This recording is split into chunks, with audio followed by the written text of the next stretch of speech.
పండు మాస్టర్ గురించి అప్డేట్ ఇవ్వడం కోసం ఈ వీడియో చేస్తున్నాను. అన్ఫార్చునేట్లీ పండు మాస్టర్కి యాక్సిడెంట్ జరిగింది. బట్ ఆ విషయానికి సంబంధించి చాలా రాంగ్ న్యూస్ స్ప్రెడ్ అవుతుంది సోషల్ మీడియాలో. దయచేసి అవేవి నమ్మకండి.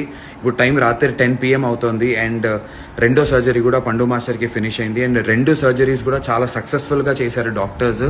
అండ్ పండు మాస్టర్ కొన్ని వారాల్లో జస్ట్ కపుల్ ఆఫ్ వీక్స్లో కంప్లీట్గా రికవర్ అవుతారు. పండు మాస్టర్ హెల్త్కి ఎటువంటి డేంజర్ లేదు. మీ అందరికీ కూడా చాలా థ్యాంక్స్. పండు మాస్టర్ గురించి ప్రే చేస్తున్నారు, మీ గుడ్ విషెస్ అంతా తెలుపుతున్నారు. అండ్ అక్కడ ఉన్నటువంటి డాక్టర్స్ చెప్పడం అయితే పండు మాస్టర్ తిరిగి ఖచ్చితంగా హీ విల్ బీ బ్యాక్, మనందరినీ ఎంటర్టైన్ చేస్తాడు. అండ్ పండు మాస్టర్ కూడా చాలా చాలా ధైర్యంగా ఉన్నారు. ఇన్ఫ్యాక్ట్ మాస్టర్ని చూడ్డానికి వెళ్ళిన వాళ్ళని ఆ సర్జరీ జరగక ముందు పండు మాస్టరే అడుగుతున్నారు, టీలు కాఫీలు తాగారా, టిఫిన్లు ఏమన్నా తినండి అనుకుంటూ. పండు మాస్టర్ మన పండు అయితే